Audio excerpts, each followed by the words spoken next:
Breaking tonight, cultural analysts are scrambling to explain a massive resurgence in viewership. The prevailing theory suggests that amidst the chaos of 2026, Americans are desperate for a return to simplicity, fleeing to the nostalgic safety of the frontier era. But that safety is an illusion. Rewind to a sweltering afternoon in 1984.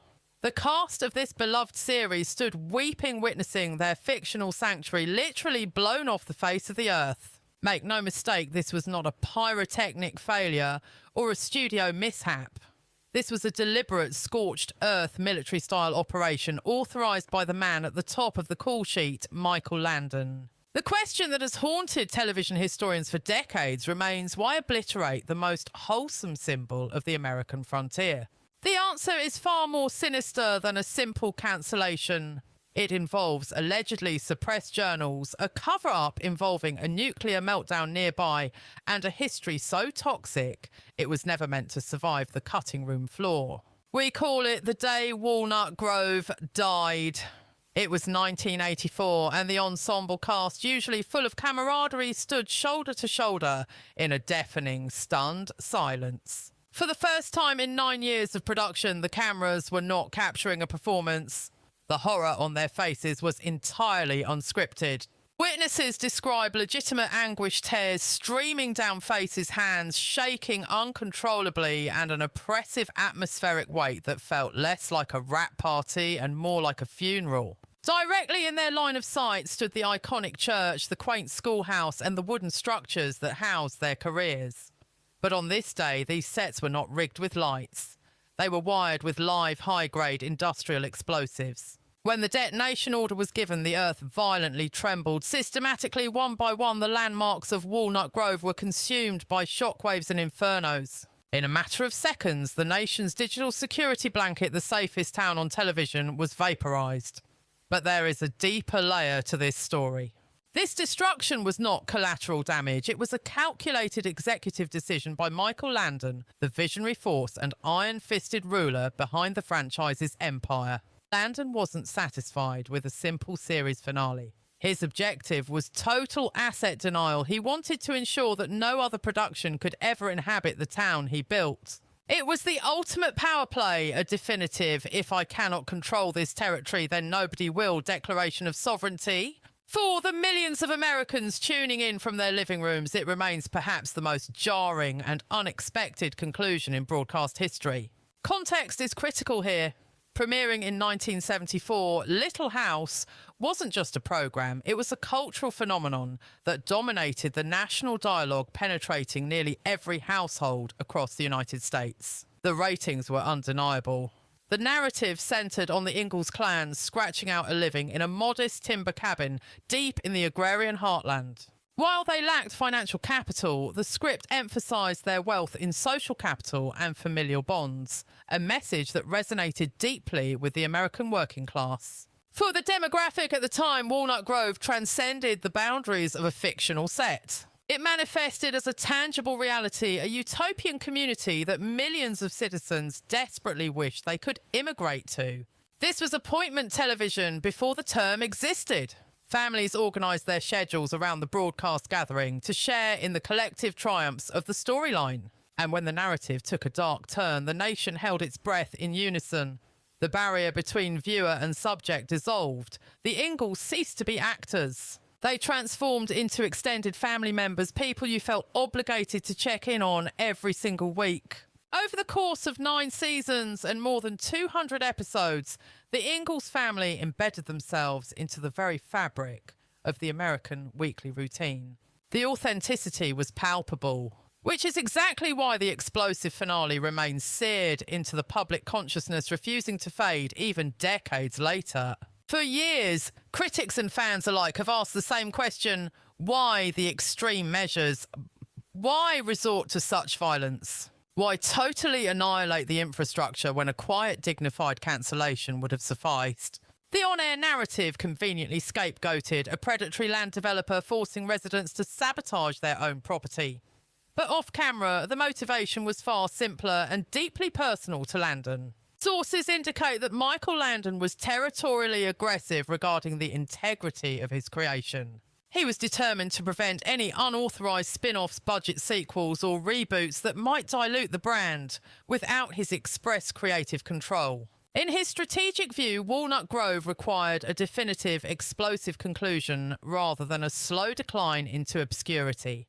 Yet as the smoke dissipated and the actors departed, it became evident this was more than a season finale. It was merely the closing manoeuvre in a saga rife with classified secrets that were never intended to leave the filming location. Contrary to the idyllic on-screen warmth, the reality behind the scenes was starkly different and far less cheerful. As with many high-stakes productions, there was a turbulent undercurrent of events hidden from the public eye.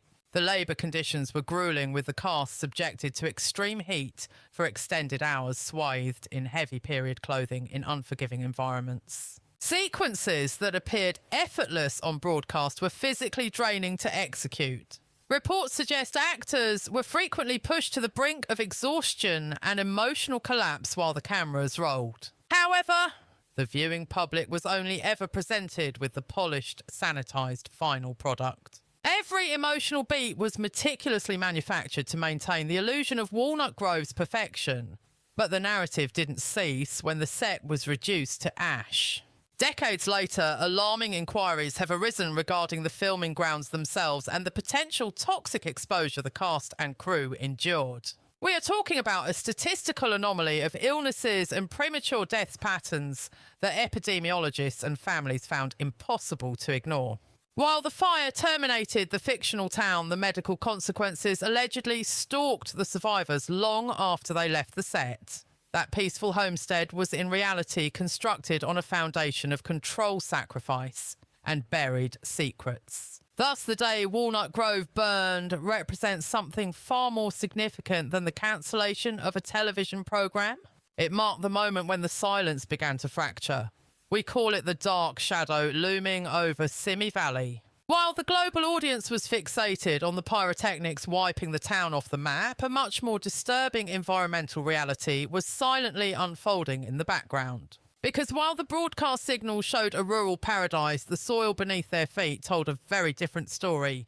We begin tonight with a breaking investigative report that uncovers a disturbing reality behind one of television's most wholesome facades, as details emerging in 2026 paint a far darker picture than audiences were ever led to believe. Sources confirm that the production of Little House on the Prairie was headquartered at the sprawling Big Sky Ranch located in the hills of Simi Valley, California. But while the location appeared to be a pristine, isolated frontier on camera, our investigation reveals it was actually situated directly adjacent to a ticking radiological time bomb. In a shocking proximity that would violate modern safety standards, the Ingalls family set was located just miles from the Santa Susana Field Laboratory, a site now synonymous with environmental disaster. Records indicate that back in 1959, well before the cameras started rolling, this federal facility experienced a catastrophic partial nuclear meltdown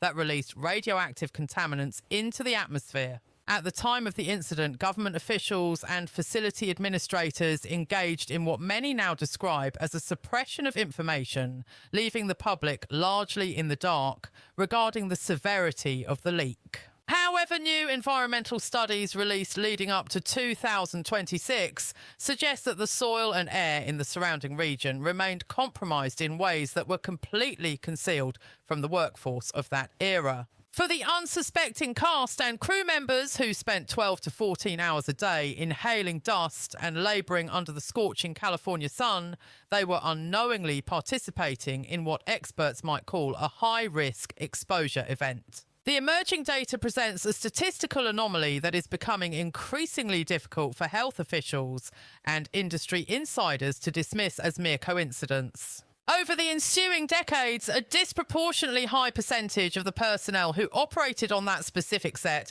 have waged life or death battles with severe malignancies and chronic diseases.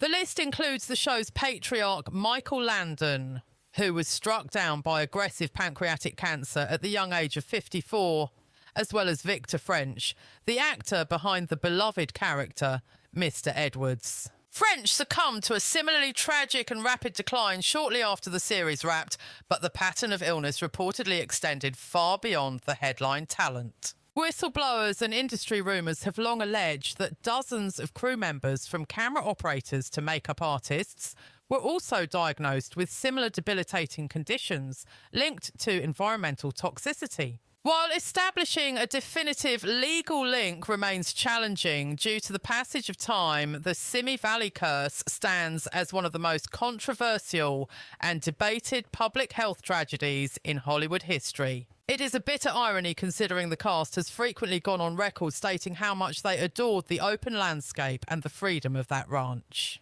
They frolicked in the grass and worked the land, never suspecting that the very environment celebrating pioneer life might have been poisoning them, casting a grim shadow over those iconic opening credits. Turning now to the internal politics of the production, we must examine the leadership style of Michael Landon, the man who effectively ran this television empire with an iron fist. Our deep dive into the show's hierarchy reveals that behind every creative decision and hidden scandal, there was a single authoritarian figure pulling the strings from behind the curtain. To truly comprehend the culture of silence and control that permeated the set, one must understand the absolute power Landon wielded over the fictional town of Walnut Grove and its inhabitants. If you want to grasp how this series became a global powerhouse, you have to analyse the administration of the man who placed himself at the very centre of the operation. Michael Landon was far more than just the charismatic lead actor portraying Charles Ingalls. He was the architect of the entire franchise. He functioned as the supreme executive engine of the show, cultivating an image for American families as the ultimate moral compass and benevolent father figure. On the surface, he projected wisdom, calmness and empathy, but insiders describe a very different reality, where Michael was the undisputed autocrat of the set. He managed the production like a high-stakes political campaign or a corporate monarchy, serving simultaneously as the lead star, head writer, director and executive producer. This consolidation of power meant that virtually every plotline casting choice and final editorial cut required his personal stamp of approval before airing. While his genius for television is undeniable, sources describe a perfectionist who demanded total submission to his creative vision, often creating a stifling atmosphere. This unilateral control often resulted in an overwhelming environment for the supporting cast, as the show operated strictly under the laws and regulations laid down by Landon himself. He was known to work grueling hours, and he expected every member of his staff to maintain that same relentless, often exhausting operational tempo. His management style was defined by a work hard, push harder doctrine that left zero margin for error or dissent among the ranks. During those blistering filming days, witnesses report seeing the executive producer pacing the grounds, chain-smoking and clutching his signature blue enamel mug, a prop that deceived millions of viewers. While the public believed he was fueling up on coffee, those with security clearance on set knew the mug actually contained a potent mix of vodka, often consumed throughout the workday. It was an open secret within the production, a reality ignored by subordinates who feared retribution or loss of employment if they dared to speak up. This behaviour created a jarring hypocrisy. A show broadcasting sermons about temperance and simple living was being helmed by a man grappling with serious substance use. Behind the cameras, the atmosphere was less like a peaceful 19th century village and more akin to a high-pressure, cutthroat corporate boardroom. Landon was also reportedly obsessed with his public perception, frequently rewriting scenes to feature himself shirtless to display his physique even when it defied the logic of the narrative. Further reports indicate he utilised cosmetic measures such as dyeing his hair to mask any evidence of ageing, desperate to maintain the illusion of the youthful, virile hero. He understood that his likeness was the primary asset of the brand, and he defended that commercial image with the ferocity of a political incumbent protecting their seat. However, operating as the king of the prairie meant that any constituent who challenged his administration's policies was swiftly marginalised or frozen out. This brings us to one of the most significant labour disputes in the show's history, a silent Cold War that brewed between the leading man and his co-star. Karen Grassel, known to the world as the steadfast and nurturing Ma, represented the moral centre of the household on screen. While the cameras captured a perfect marital partnership, investigative reports confirmed that once the director yelled, "Cut!" the relationship turned icy and transactional. By the mid-70s, as the series skyrocketed in ratings and began generating millions in revenue for the network, a financial rift emerged. Grassel discovered a staggering wage disparity between her compensation and the massive earnings Landon was securing for himself. In a move that was considered radical for the era, she organised her own contract holdout demanding pay equity and fair compensation for her role in the show's success. According to Grassel's own testimony, the moment she filed her grievances for a raise, the warmth Landon simulated on camera evaporated, replaced by a stony silence that persisted for years. Breaking reports from the set indicate that Michael Landon did not merely deny her request. He allegedly viewed the negotiation as a personal affront. Sources confirm he took the matter to heart, initiating a diplomatic freeze and refusing to acknowledge her presence the moment the cameras stopped rolling. Consider the immense psychological strain of portraying a devoted, affectionate spouse for a national audience only to have your co-star immediately pivot to a cold, stony silence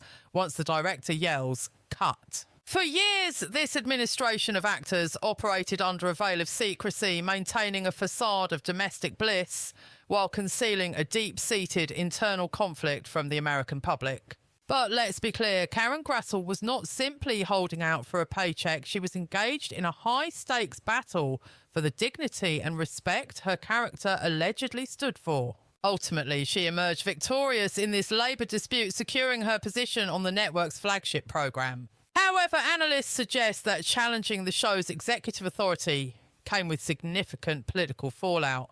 And this high-pressure environment was not contained solely to the adult cast members. While the parental figures were locked in contract negotiations and drinking from those infamous blue mugs, a separate silent Cold War was brewing among the younger generation on the prairie. This internal conflict would effectively divide the two most prominent sisters in television history, creating a factional rivalry that would persist for decades. We now turn our attention to the explosive revelations found in the unredacted diary of the real Laura Ingalls Wilder. If the on-set political manoeuvring was intense, it pales in comparison to the historical cover-up Michael Landon orchestrated. The public narrative relies on the Little House book series. But breaking investigations reveal that the television adaptation was a highly filtered, propagandized version of events designed for mass consumption. Long before the show became a ratings juggernaut, Laura penned a memoir titled Pioneer Girl, and let me tell you, this document was far from a sanitized bedtime story for the youth. It serves as a raw, gritty, and often brutal dossier detailing the extreme measures required to survive the lawless frontier environment. When historians finally obtained access to her original field notes and the restricted, uncensored manuscripts of her life story, they uncovered a harsh reality that showrunner Michael Landon was absolutely determined to withhold from the viewing public. On the broadcast, Americans witnessed a family overcoming minor agricultural setbacks or roof repairs, always returning to the safety of a cosy, well-lit timber cabin.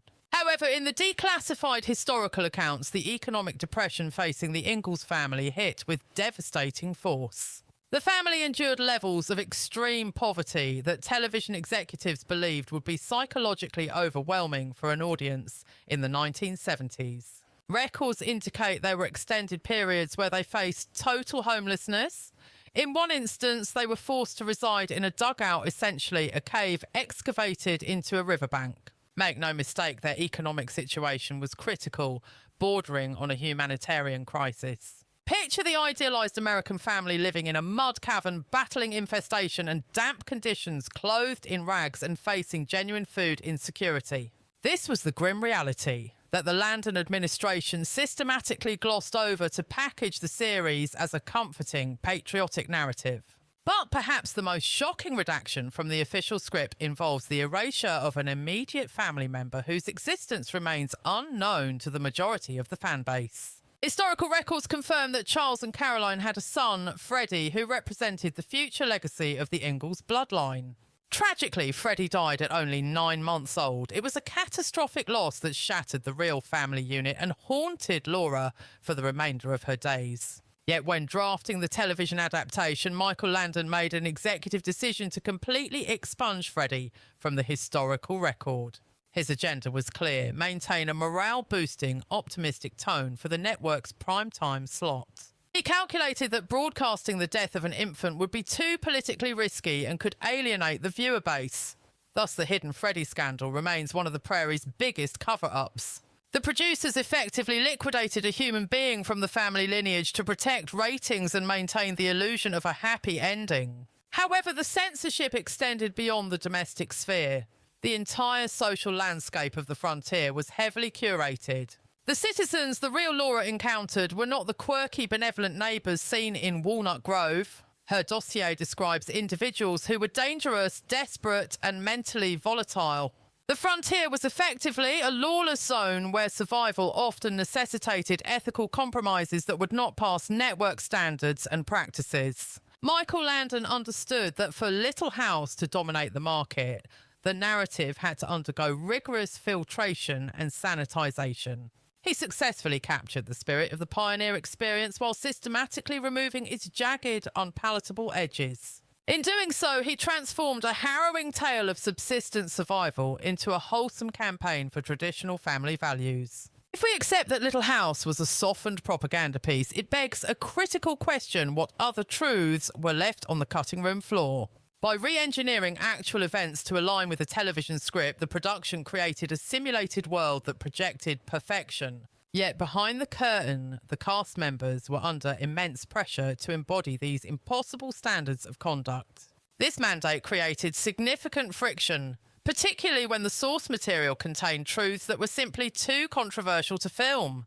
In fact, reports suggest that when Landon attempted to integrate darker themes, network executives nearly intervened to shut down production. You have to understand, in that political climate, networks were quick to cancel programs deemed too radical or depressing for the mainstream. It is undeniably clear that had Michael Landon presented the unvarnished truth of the books, the show would have faced immediate cancellation, necessitating the heavy filtration we see today. But even with strict narrative control, the truth has a way of leaking out eventually. Michael Landon may have controlled the script, but he could not legislate the fact that his child stars were maturing under the intense scrutiny of the global spotlight. As these child stars transitioned into adolescence under the glare of the spotlight, the demand for on-screen perfection reportedly fueled a volatile undercurrent of strain. Sources describe what amounted to a silent Cold War between the on-screen siblings, a conflict that the viewing public remained largely oblivious to for decades. We are dubbing this the Battle of the Bonnets.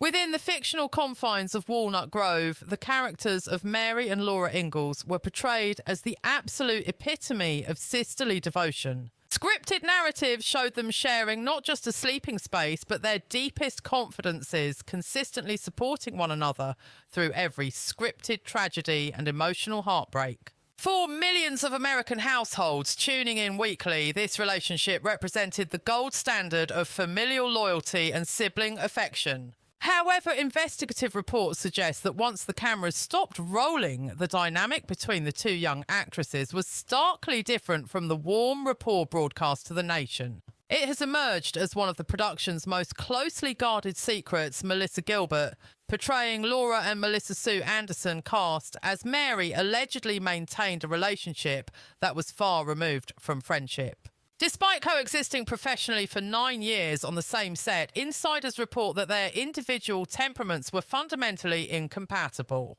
While one might assume that sharing a first name would foster a natural camaraderie, off-camera reports indicate that such a bond never materialised between the two leading performers. Melissa Gilbert is described by colleagues as an extrovert radiating high energy and frequently engaging in humorous banter with the crew during downtime. Witnesses observed her spending significant periods with executive producer and star Michael Landon, reportedly sharing laughs and engaging in light-hearted antics between filming blocks. In sharp contrast, Melissa Sue Anderson reportedly adopted a much more reserved and professional demeanour, prioritising her craft.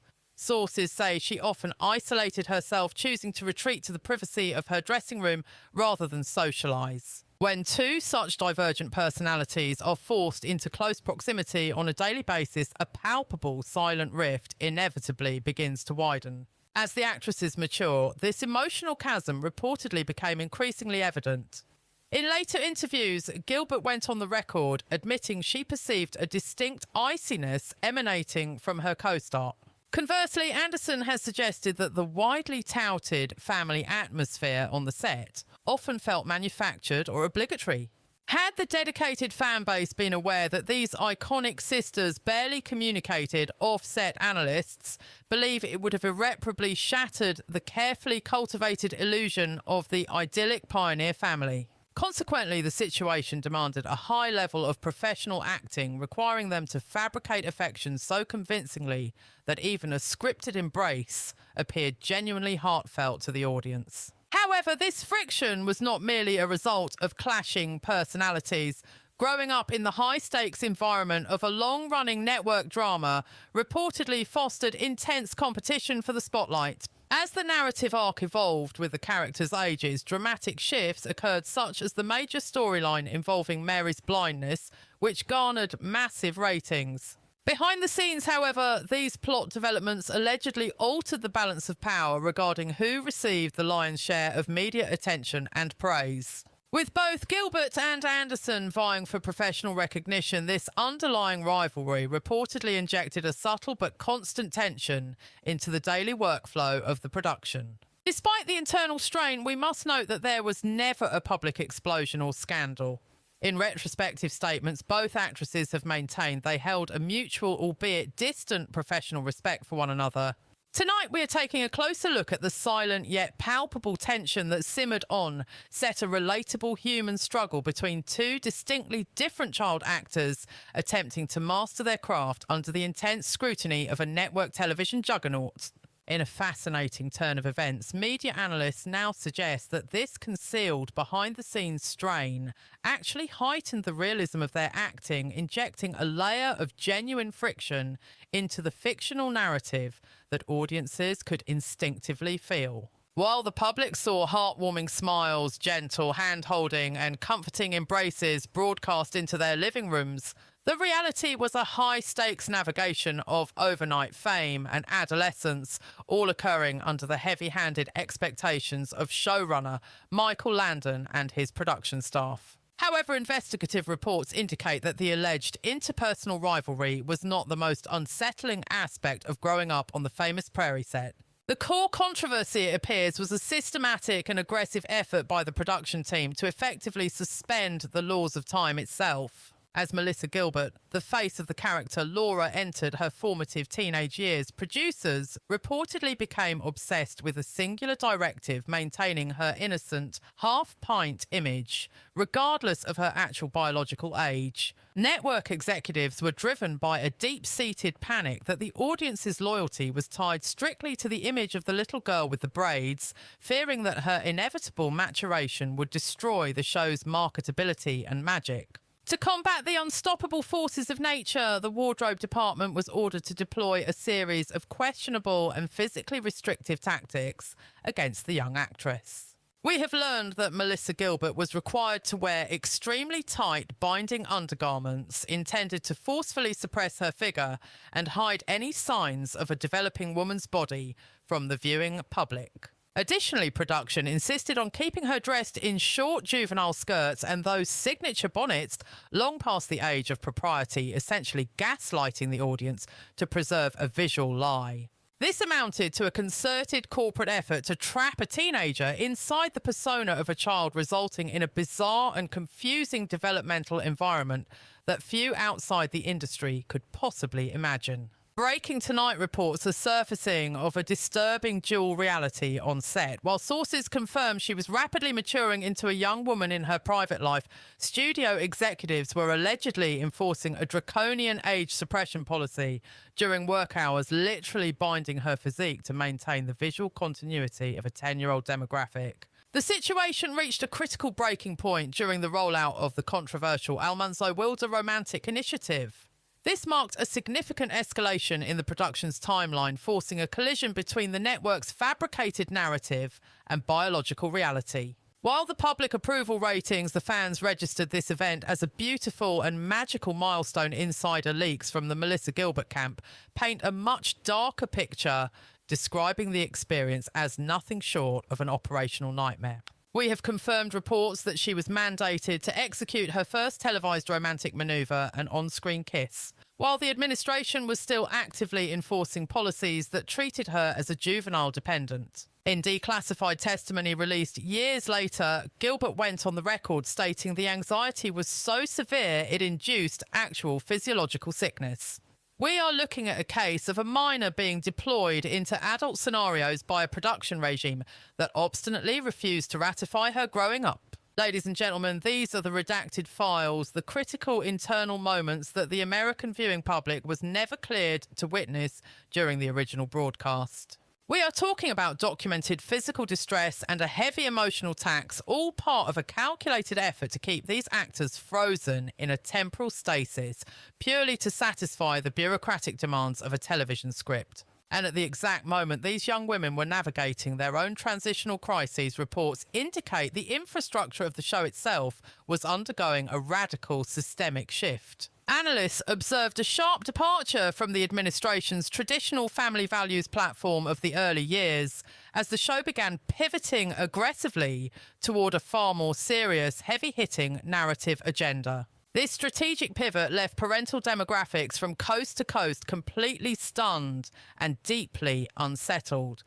But tonight we have to ask, what if the visible diplomatic tension between the sisters was merely the opening salvo? Because the intel we are receiving on what happened next points to a far more destabilising event, a silent controversy that sent shockwaves through the Walnut Grove administration and fundamentally amended the constitution of the show forever. We are reporting on the ultimate conclusion of a television dynasty, the definitive series finale that marked the end of an era. Breaking down the archives of television history, if you were to conduct an exit poll among the die-hard constituents of Little House on the Prairie, asking which instalment left the deepest psychological scar, excluding the infamous series finale, the results would be a landslide for a single harrowing name, Sylvia. This two-part saga from season 7 didn't merely overstep the established boundaries of family-friendly broadcasting.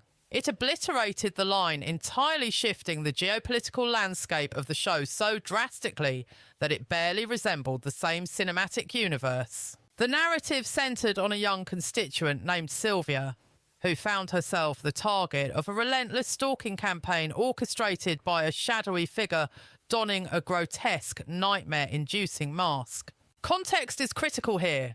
We are analysing the early 1980s, a completely different political and cultural climate for television consumers. The American public was accustomed to gathering the nuclear family around the set to witness Charles Ingalls repairing a wagon wheel or Laura engaging in community service, wholesome, safe content. Without warning, the programming shifted to a dark dossier featuring a predatory antagonist, a menacing disguise, and a calibre of psychological terror that struck far too close to home for comfort. It effectively transformed the pastoral sanctuary of Walnut Grove into a zone of genuine horror, leaving parents across the nation in a state of absolute shock and disapproval.